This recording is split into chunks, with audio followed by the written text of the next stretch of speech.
Hello everyone and welcome back to the channel, it's Valencianistas here. If you have been following my recent videos, you know I've been heavily emphasizing one crucial piece of advice. You must actively change your march formations and constantly adapt them to your opponents. Don't just set a defense and forget it. Tactics matter. However, after shouting this from the rooftops, I received several questions and direct requests from some of you. You wanted proof. You asked, does this playstyle actually work, or is just a waste of time? Well, today I am putting all doubts to rest. I am going to analyze one of my recent matches, specifically my second to last battle, to show you the raw power of strategic counter formations. Let's set the stage, because on paper I should have been completely liberated. I went up against a massively powerful player.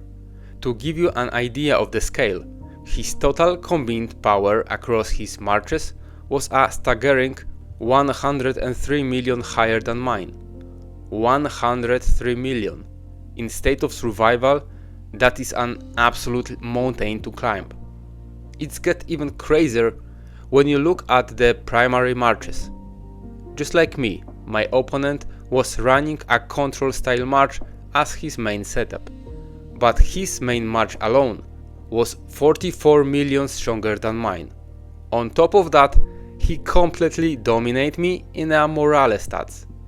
He shattered the 2000 point morale threshold, sitting well over 2000 while I was barely scrapping by with just a little over 1300. That's a massive 700 point deficit for me. To make matters worse, his lineup featured two lethal special operative heroes, Selena and Angelica. And yes, they were both rocking those dedicated astronaut skins, which looks incredible, but more importantly, absolutely wreak havoc on the battlefield.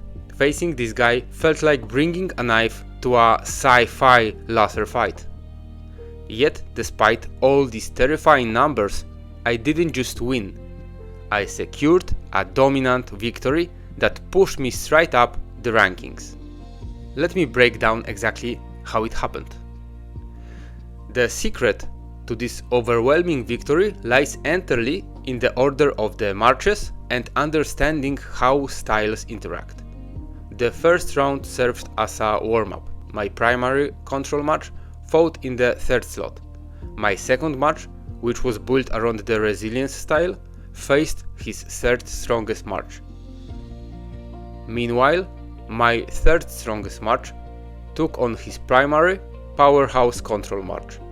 Naturally, these initial clashes were just the appetizers. The real magic and the turning point of the entire match happened in the second and third rounds. In the second round, my secondary resilience match went head to head with his primary control match. Now, if you know your game mechanics, you know that the resilience style naturally counters the control style. Even though my second match was vastly outmatched in the raw battle power, the tactical counter advantage allowed it to punch way above its weight class. It managed to deal colossal damage, severely weakening his ultimate squad and wiping out a whopping 700,000 of his troops before going down. Because my secondary march did its job so perfectly, the stage was set for the final showdown in the round 3. When my primary march finally stepped onto the battlefield to face his weakened main force, the massive 44 million power gap and the 700 point morale disadvantage no longer mattered. His lines were already broken. My primary march swept in and crushed that was left of his forces. The final result was not just a win, it was an absolute landslide. By the end of the battle, I still had over 224,000 troops standing tall in my primary march. This match is the ultimate proof. Raw battle power and expensive hero skins aren't everything in state of survival. If you take the time to analyze your enemy, predict their setups and counter them with the right styles, you can take down giants.